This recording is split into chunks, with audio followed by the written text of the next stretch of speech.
ਜਿਉਂ ਬੋਤਲ ਜਿਉਂ ਨਾਲਾ ਜਿਉਂ ਬੋਤਲ ਜਿਉਂ ਨਾਲਾ ਜਿਉਂ ਗੱਡੀ ਪੁਲ ਤੇ ਚੜੀ ਜਿਹਨੇ ਮੌਨੇ ਦਿੱਤਾ ਲੜਕਾਰਾ ਉਹ ਡਾਂਗਾ ਮੈਂ ਚੱਲੀਆਂ ਤੂੰ ਭਾਜੀਆਂ ਗਾਂਡੂਆ ਯਾਰਾ।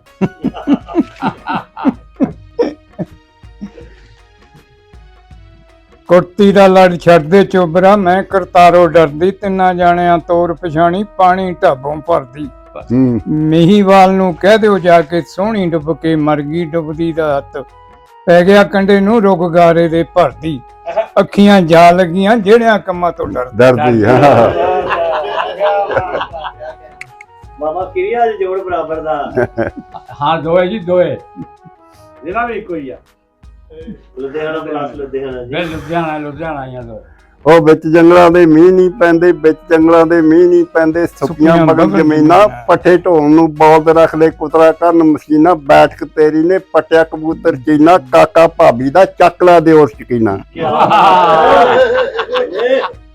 ਉਹ ਬਸ ਕਾਫੀ ਆ ਹੁਣ ਸਰਦਾਰ ਸਾਹਿਬ ਤੇਰੀ ਮੇਰੀ ਲੱਗੀ ਦੋਸਤੀ ਜਿਉਂ ਟੱਲੀ ਵਿੱਚ ਰੌਣਾ ਅੱਧੀ ਰਾਤ ਤੱਕ ਗੱਲਾਂ ਕਰਨੀਆਂ ਮਗਰੋਂ ਦਿਲ ਪਰਚਾਉਣਾ ਇਸ ਜਵਾਨੀ ਨੇ ਮੁੜ ਕੇ ਫੇਰ ਨਹੀਂ ਆਉਣਾ। ਕਿਆ ਬਾਤ ਨਹੀਂ ਸਹੀ ਗੱਲ ਆ ਸੱਚੀ ਗੱਲ ਕਹਿ ਸਰਦਾਰ ਸਾਹਿਬ ਗੱਲ ਸਹੀ ਆਵੇ ਜਵਾਬ ਆਵੇ ਹੁਣ। ਉਹ ਯਾਰ ਯਾਦ ਕਰਕੇ ਕਦੇ ਹੁੰਦੀ ਆ ਹੁਣ 2000 ਮਾਰ ਕੇ ਕੱਢ ਲਾ। ਅਰਬੀ ਅਰਬੀ ਅਰਬੀ ਤੀਵੀਂ ਨੌਕਰ ਦੀ ਕਹਿੰਦਾ ਕੰਮ ਸ਼ੌਂਕ ਦੇ ਕਰਦੀ ਗੋਹੇ ਕੂੜੇ ਨੂੰ ਲਾਤੀ ਚੂੜੀ ਪਾਣੀ ਮਹਿਰੀ ਭਰਦੀ। ਹੋਰ ਕੁੜੀਆਂ ਕੱਢਣ ਕਸੀਦੇ ਆਪ ਚਿੱਠੇ ਪਈ ਪੜਦੀ ਵਿਆਹ ਕਰਵਾਉਂਦੀ ਨਾ ਲੱਕ ਪਤਲੇ ਤੋਂ ਡਰਦੀ। ਵਾਹ ਜੀ ਵਾਹ। ਲੱਕ ਪਤਲੇ ਤੋਂ ਡਰਦੀ। ਬਈ ਉਹ ਇਹਨਾਂ ਚ ਇੱਥੇ ਆਏ ਜੇ ਕੱਲੇ ਹੀ ਹੋਰ ਵੀ ਕਹਿ ਦਿੰਦੇ ਉਹ ਇਹਨਾਂ ਨੇ ਫੋੜ ਲਿਆ ਮੈਨੂੰ ਵੀ ਇਹ ਤੇਰੇ ਮੇਰੇ ਵਿੱਚ ਇਹ ਗੱਲ ਹੁੰਦੀ ਆ। ਉਹ ਮੈਨੂੰ ਤਾਂ ਪਤਾ ਹੀ ਨਹੀਂ ਸੀ ਵੀ ਇਹ ਕੀ ਕਰਦਾ। ਇਹ ਇੱਥੇ ਲੱਗਿਆ ਮੈਨੂੰ ਉੱਥੇ ਲੈ ਗਿਆ ਮੈਂ ਕਿਹਾ ਆ ਜਿਹੜਾ ਇਹ ਤੂੰ ਜੇ ਇਹ ਕੀ ਕਰਦੇ ਆ ਤੁਸੀਂ ਇਹ ਤੂੰ ਜੇ ਨਹੀਂ ਤੈਨੂੰ ਮੈਨੂੰ ਸੱਦਿਆ ਤੇਰੇ ਕੋਲ। ਤੂੰ ਨਾ ਹੁੰਦਾ ਤੇ ਅੱਜ ਸਰਦਾਰ ਹੁਣੀ ਤੁਹਾਨੂੰ ਕਿੱਦਾਂ ਮਿਲਣ ਆਉਂਦੇ ਤੁਹਾਡੇ ਲਈ ਚਾਦਰਾ ਕੁੜਤਾ ਸਾਫਾ ਇਹ ਗਿਫਟ ਲੈ ਕੇ ਕਿੱਦਾਂ ਆਉਂਦੇ। ਓਏ ਆਹੋ ਜੀ ਮੇਰੇ ਮੁਕੱਦਰਾਂ ਦਾ ਸੀ ਇਹਨਾਂ ਨੇ ਲਿਆਉਣਾ ਹੀ ਲਿਆਉਣਾ ਸੀ ਕਿਉਂ ਜੀ। ਬਿਲਕੁਲ ਜੀ ਬਿਲਕੁਲ। ਕਫਨ ਦੀ ਟਾਕੀ ਬਦਨ ਦੀ ਟਾਕੀ ਜੋ ਅੱਲਾ ਦੀ ਜਾਤ ਨੇ ਲਿਖੀ ਉਹ ਮਿਲਣੀ ਆ ਕਿਸੇ ਬਹਾਨੇ ਮਿਲੇ। ਹਾਂ ਗੱਲ ਇਹ ਵੀ ਜਾਣ ਪਛਾਣ ਹੋਵੇ ਤਾਂ ਫੇਰ ਹੀ ਆਉਂਦੀ ਹੈ ਨਾ। ਬਾਬਾ ਕਿਰਿਆ ਬੋਲੀ ਆਵੇ ਬੋਲੀ ਜਾਣ ਮੈਂ ਮੇਰਾ ਦਿਮਾਗ ਨਹੀਂ ਕੰਮ ਕਰਦਾ। ਉਹ ਪਾ ਦੇ ਇੱਕ ਹਾਂ ਮਾਤਾ ਦਿਮਾਗ ਨਹੀਂ ਉਹ ਉਮਰ ਦੀ ਲਿਹਾਈ ਨਾਲ ਪਤਾ ਨਹੀਂ ਲੱਗਦਾ। ਤੇਰੇ ਤੇ ਡੋਰ ਹੋ ਗਿਆ ਨੰਗੀਆਂ ਦੇਖ ਕੇ ਬੱਖੀਆਂ ਦਾਦੇ ਹੱਗਣਾ ਕੰਮ ਕੱਚੀਆਂ ਦਾ ਘਰ ਜਾ ਦੱਸਣ ਕਪੱਤੀਆਂ ਸੁਰਗਾਪੁਰੀ ਨੂੰ ਸੋਈ ਜਾਂਦੀਆਂ ਜਿਹੜੀਆਂ ਜ਼ਬਾਨੋਂ ਸੱਚੀਆਂ ਖੋਲ ਕੇ ਦੱਸਦੇ ਨਹੀਂ ਤੂੰ ਕਾਹਤੋਂ ਦਿਲਾਂ ਵਿੱਚ ਰੱਖੀਆਂ ਜਾਂਦੀ ਵਾਰ ਦੀਆਂ ਪਾਲਾ ਪਟੋਲਿਆ ਜੱਫੀਆਂ। ਹਾਂਜੀ ਪੰਜਾਬੀ ਚੱਲ ਪਈਆਂ ਹੁਣ ਗੱਲਾਂ। ਬਾਬਾ ਕਿਰਿਆ ਹੁਣ ਆਉਂਦੇ ਆਉਣ ਲੱਗੀ ਆ ਕਰਨ ਲੱਗਾ ਮੈਂ ਸਿੱਧੀ ਕਰਦਾ ਬਾਬਾ ਸਿੱਧੀ ਆਪਾਂ ਨੂੰ ਨਹੀਂ ਆਉਂਦੀ ਆਉਂਦੀ ਆ ਆਉਂਦੀਆਂ ਹੋਣਗੀਆਂ ਇਹਨਾਂ ਕੋਈ ਗੱਲ ਨਹੀਂ। ਉਹ ਭੁੱਲ ਗਈਆਂ ਬਥੇਰੀਆਂ ਸੀ। ਹਾਂ ਭੁੱਲ ਜਾਂਦੀਆਂ ਭੁੱਲ ਗਈਆਂ ਜੀ ਹੁਣ ਨਹੀਂ। ਸਰਦਾਰ ਸਾਹਿਬ 250-300 ਤੋਂ ਉੱਤੇ ਮੈਂ ਖੜਾ ਵੀ ਬਣਾ ਦਿੰਦਾ ਸੀਗਾ ਸਾਡੇ ਪਾ ਲੈਂਦੇ ਆ ਰਲ ਕੇ ਨਾਨਕਾ ਮੇਲ ਤਾਵੇ ਰੋਟੀ ਲੈ ਕੇ ਜਾਦੀ ਚੱਲੀ ਛੰਨਾ ਦਸ਼ਕਾ ਮਾਰੇ ਰੋਟੀ ਲੈ ਕੇ ਦਿਓਰ ਦੀ ਚੱਲੀ ਛੰਨਾ ਦਸ਼ਕਾ ਮਾਰੇ ਭੁੱਲ ਗਈ ਵੀ ਮੈਂ ਸਿੱਧੀ ਕਰ ਰਿਹਾ ਹਾਂ ਸਿੱਧੀ ਕਰ। ਸਾਡੇ ਜਦੋਂ ਨਾਨਕ ਛਕ ਜਾਂਦੇ ਸੀਗੇ ਨਾ ਹਾਂਜੀ ਹਾਂਜੀ ਹਾਂਜੀ ਉਦੋਂ ਪੈਂਦੇ ਸੀ ਭੜੰਗੜੇ ਉਦੋਂ ਰਲ ਕੇ ਪਾ ਲੈਂਦੇ। ਮੈਨੂੰ ਉਹ ਮੋੜੇ ਜੱਟੀਆਂ ਪਾਉਂਦੀਆਂ ਮੈਂ ਦੇਖੀਆਂ ਕੁੜੀਆਂ ਉਹੀ ਕਹਿਣਾ ਨਾ ਕੁੜੀਆਂ ਮੋੜੇ ਕੁੜੀਆਂ ਮੈਂ ਵਿੱਚ ਅਸੀਂ ਨਿੱਕੇ ਹੁੰਦੇ ਸੀ ਅਸੀਂ ਪੈਂਦੇ ਤੰਬੜਾ ਸੀ ਪਾਉਣਾ ਭੰਗੜਾ ਯਾਰਾ ਕੀਤੇ ਇੰਡੀਆ ਦੇ ਸੁਣਿਆ ਡੀਜੇ ਦੂਜੇ ਉਦੋਂ ਕਿੱਥੇ ਰਿਵਾਜ ਹੀ ਮੁੱਕ ਗਿਆ। ਡੀਜੇ ਜੋ ਹੈ ਹੀ ਨਹੀਂ ਸੀ ਉੱਥੇ ਹੈ ਸਰਦਾਰ ਸਾਹਿਬ ਕਿ ਨਹੀਂ ਹੈ ਉੱਥੇ ਹੀ ਮੁੱਕ ਗਿਆ ਕਾਹਦਾ ਹੀ ਸ਼ਕਲ ਜਾਣਦਾ ਉਹ ਖਤਮ ਆ ਥਾ ਉਹ ਹਾਲ ਕਰ ਲੈਂਦੇ ਉੱਥੇ ਉਹ ਥਗਨ ਪਾ ਦਿੰਦੇ ਉੱਥੇ ਸਾਰਾ ਕੁਝ। ਘਰੇ ਤਾਂ ਪਤਾ ਹੀ ਨਹੀਂ ਹੁੰਦਾ ਪਿਆ ਅਗਲੇ ਮੈਰਿਜ ਘਰੇ ਨਾ ਕੜਾਹੀ ਚੜਦੀ ਹੈ ਨਾ ਵਿਆਹ ਦਾ ਪਤਾ। ਅੱਛਾ ਸਾਰਾ ਕੁਝ ਮੁੱਲ ਦਾ ਉੱਥੇ ਚੱਲ ਲਹਾਈ ਦਿੰਦੇ ਬਸ ਉੱਥੇ ਕਰ ਛੋਲੇ ਛੋਲਿਆਂ ਦਾ ਭਾਪ ਹੋਈ ਦੀ ਗੱਡੀ ਆ ਗਈ ਬਣਾ ਦੇ ਉਹਨੇ ਗੱਡੀ ਵਿੱਚ ਮੈਂ ਰਵਾਂ ਗੁੱਡੀਆਂ ਦੇ ਰੋਣ ਪਟੋਲੇ ਲੌਂਗ ਲਲਾਰਾਂ ਦਾ ਵਿੱਚ ਗੜਵੇ ਦੇ ਬੋਲੇ ਬਾਲੋ ਸੱਪ ਵਰਗੀ ਦਾਦੀ ਕੁੰਡਾ ਨਾ ਖੋਲੇ ਚੱਕਤੀ ਲੰਬੜਾ ਨੇ ਥਾਣੇਦਾਰ ਦੇ ਬਰਾਬਰ ਬੋਲੀ। ਕੀ ਬਾਤ ਹੈ।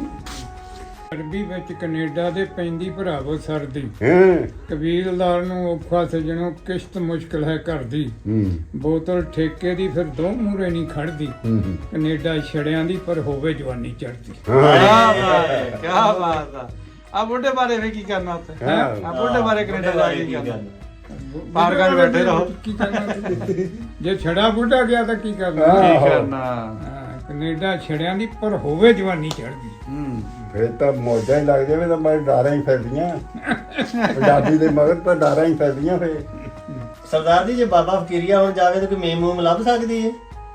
ਮੁਸ਼ਕਲ ਕੱਪੜਾ ਕੋਈ ਲੱਭ ਜੂ ਪੁਰਾਣਾ ਕੱਪੜ ਤਾਵੇ ਨਾਲੇ ਰਨ ਘੁੱਟ ਕੱਢਦੀ ਨਾਲੇ ਹੱਥ ਘਗਰੇ ਨੂੰ ਪਾਵੇ ਨੰਗਦੀ ਸੱਤ ਵਿੱਚ ਦੀ ਉਹਦੀ ਮੜਕ ਲਈ ਨਾ ਜਾਵੇ ਨਾਲੇ ਰਨ ਘੁੰਡ ਕੱਢਦੀ ਨਾਲੇ ਹੱਥ ਘਗਰੇ ਨੂੰ ਪਾਵੇ ਡੰਗਤੀ ਆਸ਼ਕ ਨੇ ਸੱਪ ਦਾ ਬਹਾਨਾ ਲਾਵੇ ਘਰ ਸੁਨਿਆਰਾਂ ਦੇ ਬੰਦ ਤੋਂ ਬੋਲੀਆਂ ਪਾਵੇ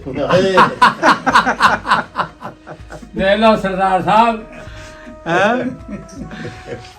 ਸਰਦਾਰ ਸਾਹਿਬ ਆਪਣਾ ਕਿਹੜਾ ਇਲਾਕਾ ਪੇ ਲੁਧਿਆਣਾ ਸਾਡਾ ਗਰਾਈਆਂ ਅੱਛਾ ਫੇਰ ਲੁਧਿਆਣਾ ਦਊਗਾ ਪਿੰਡ ਵਾਲਿਆਂ ਨੇ ਉਹਨੇ ਬੋਲੀ ਚ ਮੂਰੀ ਦੇ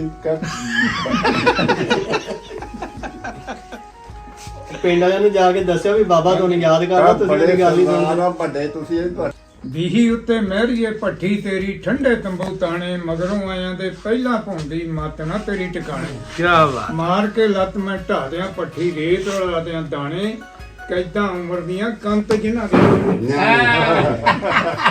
ਕਿਉਂ ਸੋਲਾ ਸਰਦਾਰ ਦੀਆਂ ਗੱਲਾਂ ਚਾਚੇ ਦੀ ਉਮਰ ਵੀ ਸਿਆਣੀ ਸੀ ਜਦੋਂ ਆਏ ਸੀਗੇ ਇਹ ਬੜਾ ਮੈਂ 12 13 ਸਾਲਾਂ ਦਾ ਇਹ ਬੜਾ ਮੇਰੇ ਤੋਂ ਮੇਰਾ ਜਨਮ ਬਾਅਦ ਦਾ ਅੱਛਾ ਮੇਰਾ 48 ਦਾ ਤੇ ਚੜ੍ਹਦੇ ਹਾੜ ਨਹੀਂ ਫੇਰ ਤੁਸੀਂ ਛੋਟੇ ਚਾਚੇ ਹਣੀ ਬਰਾਲੋਂ ਤੋਂ ਆ ਜੀ ਪਿੰਡ ਬਰਾਲੋਂ ਇਹਨਾਂ ਦਾ ਜਲੰਧਰ ਜ਼ਿਲ੍ਹਾ ਜਲੰਧਰ ਰਿਆਸਤ ਕਪੂਰਥਲਾ ਬਲਾਲੋਂ ਤਹਿਸੀਲ ਕਹਿੰਦੇ ਆ। ਫਗਵਾੜਾ। ਪਿੰਡ ਫਲਾਵਾ ਪਿੰਡ ਫਰਾਲੇ ਦੇ ਬਰਾਲੋਂ ਬਰਾਣਾ ਫਰਾਲੇ ਦੇ ਨਾਲ ਹੀ ਸੀ ਸਰਦਾਰ ਬੂਟਾ ਸਿੰਘ ਸੀ। ਸਰਦਾਰ ਬੂਟਾ ਸਿੰਘ ਬੜਾ ਮਸ਼ਹੂਰ ਸੀ ਹਾਂਜੀ ਫਰਾਲੇ ਦਾ, ਠੀਕ ਆ। ਉਹਦੇ ਇੱਥੇ ਕਾਲੋ ਦੀ 5 ਮਰਬੇ ਜ਼ਮੀਨ ਦੇ ਦੀ ਵੀ ਸੀ। ਅੱਛਾ ਅੱਛਾ ਗੁਰਦਾਸ ਤੇ ਬੰਤਾ ਇਹ ਦੋਏ ਭਰਾ ਹੀ ਇੱਥੇ ਭਾਈ ਰਹਿ ਕੇ ਗਏ, ਸਾਡੇ ਆਂ ਤੇ ਗਏ ਆ। ਸਰਦਾਰ ਬੰਤਾ ਸਿੰਘ ਬੜਾ ਬੂਟਾ ਸਿੰਘ ਬੜਾ ਸਰਦਾਰ ਸੀ ਪੂਰਾ ਫਰਾਲੇ ਦਾ। ਬਾਬਾ ਛੱਡ ਕੋ ਬੋਲੀ ਜਾਣਦੇ ਜੀ ਤੁਸੀਂ? ਇਹਦੀਆਂ ਬੇੜੀ ਛੱਡਾਂਗੇ ਬੈਠੀ ਮੈਂ ਕਿਹਾ ਰੱਖੀਆਂ ਤਸਵੀਰਾਂ ਹਾਂ ਮੈਂ ਕਿਹਾ ਦੇਖ ਕੇ ਦਿਲ ਪਿਛੋੜੀ ਕਰ ਦਿਆ ਕਰ ਅੱਛਾ ਨਹੀਂ ਉਹਨਾਂ ਦੇ ਤਾਂ ਜੀ ਹੈਗੇ ਆ, ਤੁਸੀਂ ਹੁਣ ਆਪਣਾ ਕਰੋ ਕੁਝ। ਆ ਮੇਰਾ ਹੁਣ ਵੀ ਤੁਸੀਂ ਉੱਪਰਦਿਆਂ ਦਾ ਹੀ ਕਰਨਾ, ਮੁੰਡਾ ਤਾਂ ਬੋਲਦਾ ਨਹੀਂ ਹੁੰਦਾ। ਸਰਦਾਰ ਦੀ ਬਾਹ ਫੜਨਾ ਵੀ ਕੋਈ ਮੇਮ ਮੂਮ ਦਾ ਬੰਦੋਬਸਤ ਕਰ ਦਿਓ ਇਹ ਦੋਨਾਂ ਮੁੰਡਿਆਂ ਨੇ ਕਰਨਾ ਆ ਬਜ਼ੁਰਗਾਂ ਮੇਰਾ ਆ ਪਾ ਕੇ ਦੇ ਵਾਹ ਓਏ ਵਾਹ ਹੈਗਾ ਹਿਆ ਤਾਂ ਕਿ ਚੱਲ ਗਿਆ ਚੱਲ ਗਿਆ ਲੋਕ ਅੱਛਾ ਠੀਕ ਹੈ। ਆ ਦੇਖੋ ਜੀ ਹੁਣ ਨਾ ਮੈਨੂੰ ਆਹ ਨਾ ਤੁਸੀਂ ਆ ਬਰਾਬਰ ਜੋ ਹੋਰ ਤਰ੍ਹਾਂ ਦੇ ਲੱਗਦੇ ਆ ਜਦ ਅਸੀਂ ਦੇਸ਼ ਹੁੰਦੇ ਸੀ 6 ਗਾਜ ਦਾ ਚਾਦਰ ਦੇ ਜੱਟਾਂ ਦੇ ਵੀ ਸਾਰੀ ਦੇ ਸਲਵਾਰ ਸਾਰੇ ਪਤਾ ਹੀ ਨਹੀਂ ਸੀ ਕਿਸੇ ਵਾਕਫ ਸੀ ਸਾਰੇ ਹੁਣ ਹੈ ਮਿਲੇ ਸੀ ਸਦਰ ਗਿਆ ਸਾਰੇ ਚਾਦਰੇ ਭਰੇ ਹੋਣੇ ਮਿੱਟੀ ਨਾਲ ਜਾ ਕੇ ਝਾੜਨੇ ਪਾਈਆ ਮਿੱਟੀ ਝੜ ਜਾਂਦੀ ਤੈਨੂੰ ਹਸਾ ਦੇਣਾ ਇਹ ਮੇਰੀ ਮਦਦ ਦੀ ਹੋਈ ਸੀ ਦੱਸ ਜਦੋਂ ਮੈਂ 3 ਸਾਲ ਦਾ ਸੀ। ਹਾਂ ਮੁੜ ਕੇ ਬਾਬੂ ਪਿਆ ਗਿਆ ਸੂਬੇਦਾਰ ਦੀ ਲੜਕੀ ਨੂੰ, ਅੱਛਾ ਉਹਨੇ ਚਾਦਰਾਂ ਲਹਾ ਕੇ ਪਜਾਮਾ ਪਵਾਤਾ। ਅੱਛਾ ਵਾਹ ਚੰਗਾ ਰਾਹ ਪਾਤਾ ਕਿਤੇ ਹੋਰ ਨਹੀਂ ਕੁਛ ਲਾਤਾ ਨਾਲ ਆਹੋ ਸਾਫ ਤੂੰ ਹਲਵਾੜੇ ਨਾਲ ਸੀ ਟੂਸੇ ਪਿੰਡ ਉੱਥੇ ਟੂਸਿਆਂ ਦੇ ਗੁਜਰਾਂ ਦੇ ਬਹੁਤ ਕਾਫੀ ਹੁਣ ਪਤਾ ਨਹੀਂ ਕਿੱਥੇ ਬੈਠਾ ਮੇਰੇ ਸਾਲ ਹਲਵਾਰਾ ਸ਼ਾਹਪੁਰ ਦੇ ਲੁਧਿਆਣੇ ਸੀ ਨਾ ਲੁਧਿਆਣੇ ਦੇ ਕੋਈ ਜਗਰਾਉਂ ਦੇ ਤੇ ਮੁੱਲਾਂਪੁਰ ਤੋਂ ਅੱਗੇ ਨੂੰ ਕਰਕੇ ਮੁੱਲਾਂਪੁਰ ਜੇ ਰਹਿ ਕਰੂੰ ਤਾਂ ਇਹ ਵਿਚਾਲੇ ਆ ਜਾਂਦਾ। ਹਲਵਾਰੇ ਦੇ ਵਿੱਚ ਜ਼ਿਆਦਾ ਰਾਜਪੂਤ ਹੀ ਸੀ। ਮੁੱਲਾਂਪੁਰ ਦਾਖੇ ਤੇਰੀ ਗੁੱਜਰ ਵੀ ਹੈਗੇ ਸੀ ਹਲਵਾਰੇ 'ਚ। ਦੋ ਘਰ ਸੀ। ਬਹੁਤਾ ਜ਼ੋਰ ਸੀ। ਉਹ ਹਲਵਾਰੇ ਦੇ ਗੁੱਜਰ ਤਾਂ ਉਹ ਉੱਥੇ ਬੈਠੇ ਆ ਕਮਾਲੀਏ ਵਿੱਚ। ਅੱਛਾ ਉਹ ਡਾਕਟਰ ਸੁਲੇਮਾਨ ਜਿਹੜਾ ਸੀ 1935 ਦੇ ਵਿੱਚ ਪਹਿਲਾ ਡਾਕਟਰ ਉਹ ਹਲਵਾ ਬਣਿਆ ਸੀਗਾ ਉਹ ਉਹ। ਦੂਜਾ ਜਿਹੜਾ ਹਾਂਜੀ ਲਾਲੇ ਦਾ ਵਾਲਦ ਆ ਕਿੱਥੇ ਸਜਾਦ ਸੁਲੇਮਾਨ ਲਾਲਾ ਇੱਥੇ ਕਮਾਲੀਏ ਕ੍ਰਿਕਟ ਦੇ ਬਹੁਤ ਬੜੇ ਕੋਚ ਸੀਗੇ। ਇੱਕ ਯਾਰ ਸਾਡੇ ਘੁਮੈਦਾ ਸੀ ਡਾਕਟਰ ਸੁਲੇਮਾਨ ਸੈਦੂਦ ਹੁੰਦਾ ਸੀ ਮਰ ਆ ਗਿਆ ਬਾਅਦ ਚੋਂ ਕਮੈਤ ਆ ਗਏ ਸੀਗੇ। ਫਿਰ ਉਹੀ ਹੋ ਜਿਹੜੀ ਗੱਲ ਕਰਦਾ ਡਾਕਟਰ।